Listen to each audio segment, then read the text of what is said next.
अस्सलाम वालेकुम। जब भी मुआशरती इंसाफ की बात होती है, खास तौर पर मुआशरे के सबसे कमज़ोर लोगों के हुकूक की, तो कुरान पाक की एक आयत बिल्कुल बुनियाद का काम करती है।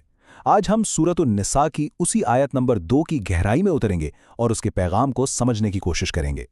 तो सबसे पहला और बुनियादी सवाल जो जहन में आता है वो ये है कि आखिर एक यतीम के माल की हिफाजत करना इतना अहम क्यों है।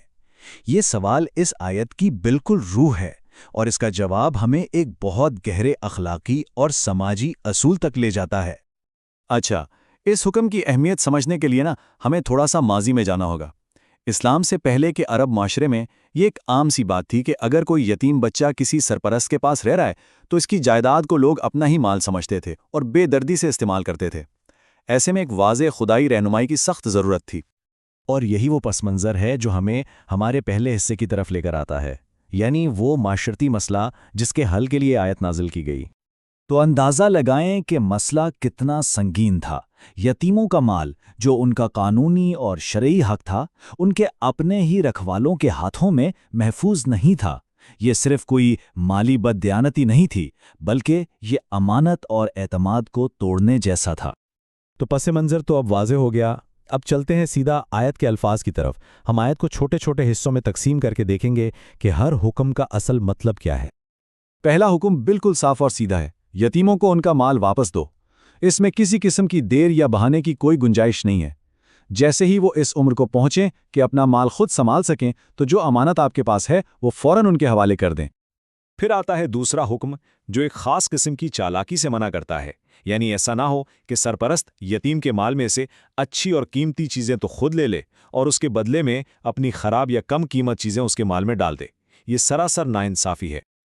और तीसरा हुक्म माली मामलात में शफाफियत का तकाजा करता है। मतलब ये कि यतीम के माल को अपने माल के साथ गुड़मिड़ ना करो। क्यों? क्योंकि जब माल मिल जाएगा तो फिर ये फ़र्क करना मुश्किल हो जाएगा कि किसका कितना हिस्सा है। इस तरह अनजाने में या जानबूझकर उनका हक मारा जा सकता है। इसलिए उनके माल को बिल्कुल अलग रखना ज़रूरी है। और आयत का इख्तिताम एक बहुत सख्त वार्निंग पर होता है। अल्लाह ताला वाज़े कर रहे हैं कि ये कोई मामूली गलती नहीं है। यतीम का माल खाना एक खूबन कबीरा, यानी एक बहुत ही बड़ा गुनाह है। ये बात इस मामले की संगीनी को बिल्कुल वाज़े कर देती है। तो इन तमाम अहकामात के पीछे असल पैगाम क्या है? वो कौन सी बुनियादी बात है जो हमें सिखाई जा रही है? ये हमें आयत की रूह तक ले जाता है जो दो मजबूत सुतूनों पर खड़ी है। वो दो लफ्ज़ हैं, अमानत यानी ट्रस्ट और इंसाफ यानी जस्टिस। यतीम का माल एक मुकद्दस अमानत है और इस अमानत को पूरी दयानतदारी से वापस लौटाना ही इंसाफ है। बस यही इस आयत का पूरा खुलासा है। तो इन असूलों से हम क्या सीखते हैं? पहली बात, यतीम की जायदाद की देखभाल एक मुकद्दस अमानत है। दूसरी बात, उनका हक उन्हें वापस देना इंसाफ की बुनियाद है। और ये असूल इतने अहम हैं कि ये एक अच्छे और फलाही मुआशरे की पहचान बन जाते हैं, क्योंकि किसी भी मुआशरे का असल इम्तिहान उस बात से होता है कि वो अपने सबसे कमज़ोर लोगों के साथ कैसा सलूक करता है। अब ये तालीमात सिर्फ किताबों में लिखी हुई बातें नहीं हैं, इनका हमारी ज़ाती ज़िंदगियों पर और पूरे मुआशरे पर बराह रास्त इतलाक होता है। आइए देखते हैं कैसे। देखें, ये जिम्मेदारी दो सतह पर है। इनफरादी सतह पर तो हर सरपरस्त का ये फ़र्ज़ है कि वो यतीम के माल को अमानत समझे और वक्त आने पर उसे लौटा दे। लेकिन बात यहीं ख़त्म नहीं होती।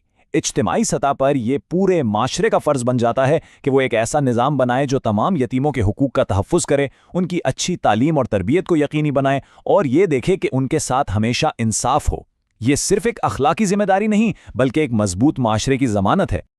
चलें अब आखिर में एक लम्हे के लिए रुक कर ये सोचते हैं कि 1400 साल पहले दी गई ये रहनुमाई आज हमारे लिए क्या माने रखती है। तो आज हम सब के लिए सोचने का सवाल ये है कि हमारा मुआशरा अपनी सबसे कीमती अमानत यानी अपने सबसे कमज़ोर तबके की भलाई की हिफाजत कैसे कर सकता है।